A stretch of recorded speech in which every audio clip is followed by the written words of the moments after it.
Jésus pose cette question à Marthe suite à la mort de son frère Lazare. Et c'est très touchant cette question, crois-tu cela? C'est une question personnelle qui est adressée à Marthe, mais qui est adressée aussi à tous les croyants et les croyantes. Crois-tu cela? Est-ce que je crois cela? Jésus me demande vraiment si je crois cela, c'est-à-dire qu'il est la résurrection et la vie.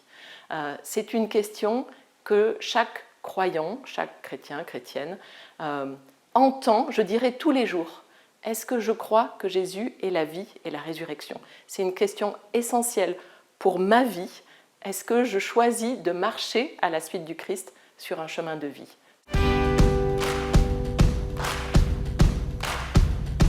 L'incarnation du Christ, c'est vraiment au cœur de la foi chrétienne. Comment Dieu s'incarne dans l'humanité, comment Dieu devient homme, comment Dieu devient humain dans un temps donné, dans une histoire donnée, dans l'histoire d'un peuple, et comment il vient réaliser la promesse des prophètes. En fait, l'incarnation de Dieu en Jésus-Christ révèle l'amour de Dieu pour l'humanité.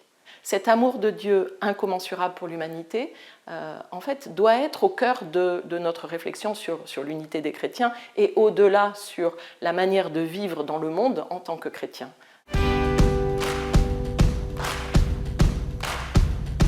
C'est touchant de constater que 1700 ans après, ce texte reste une manière commune pour tous les chrétiens de dire leur foi.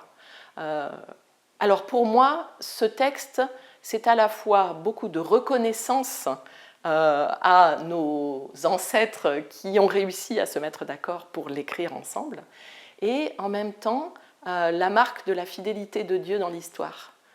Parce que depuis 1700 ans, eh bien, ensemble, nous utilisons les mêmes mots pour dire notre foi. Ma prière pour la semaine qui se déroule, c'est vraiment que les chrétiens et les chrétiennes soient des artisans de paix. Aujourd'hui, dans une société divisée, dans un monde divisé, dans un monde où les paroles qui sont propagées, qui sont répercutées par les médias sont souvent des paroles qui divisent, des paroles qui montent les gens les uns contre les autres. Aujourd'hui, si les chrétiens s'engageaient vraiment au quotidien de leur existence pour la paix et pour la réduction des fractures entre nous, le monde changerait. Donc je prie pour la paix.